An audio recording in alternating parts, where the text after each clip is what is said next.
Good evening and thank you for joining us. We begin in Nova Scotia, where there's a snag in the federal government's attempt to broker peace in the lobster dispute. The man appointed as facilitator between commercial and Indigenous harvesters says he's ready to open a dialogue between the two sides. But as Ross Lord reports, he's facing resistance from Indigenous leaders. Just say it. The past 5 weeks have been full of disturbing confrontations, including commercial fishers cutting Indigenous trap lines and the suspected torching of a lobster pound that did business with First Nations fishers.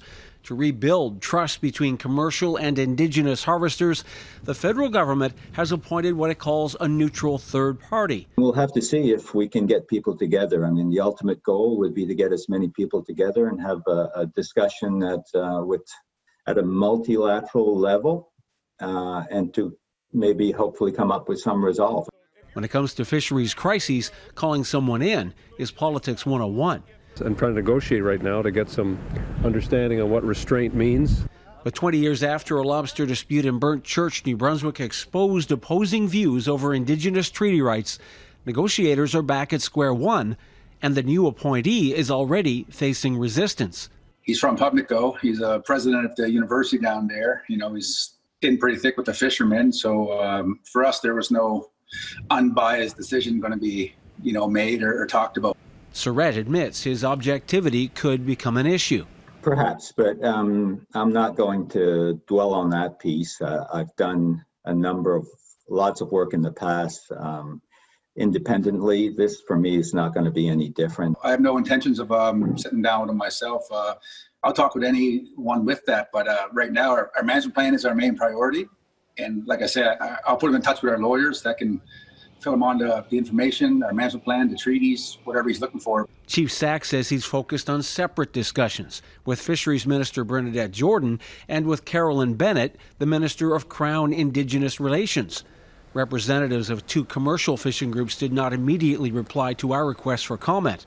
It's unclear if adding an extra layer of discussions will help reach a common understanding or further complicate a convoluted dispute. Ross Lord, Global News. A land rights dispute in Caledonia, Ontario heated up again today when non-Indigenous protesters showed up to disrupt a march by members of the Six Nations First Nation. As Morganne Campbell explains, there are calls for the federal and provincial governments to make resolving land claim issues a priority. They are two groups of people with differing views, divided by wooden barricades and a wall of police officers. We have to fight all the time for our rights, and this is our land. We need to keep cool heads, but we can't be intimidated either. A land claim dispute has driven a wedge between some Caledonia, Ontario residents and members of Six Nations of the Grand River who have halted construction of a new housing development in the area. For nearly 100 days, the Haudenosaunee community has been demonstrating on the parcel of land, which they say is theirs. For these people here to come out and say, that we stand with you and we support you and we're willing to get behind this. It's an amazing thing to see.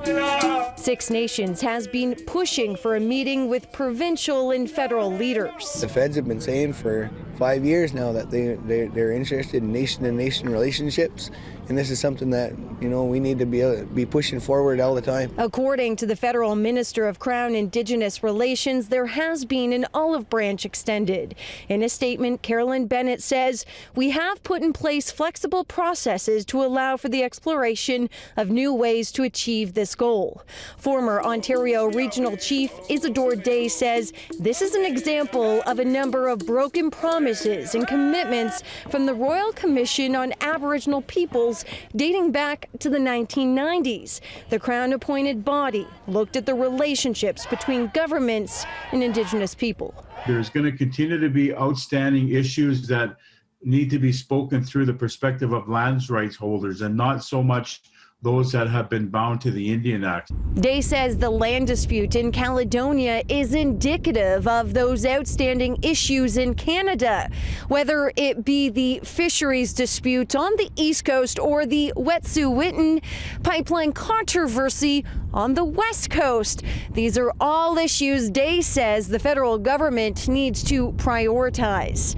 Morganne Campbell, Global News.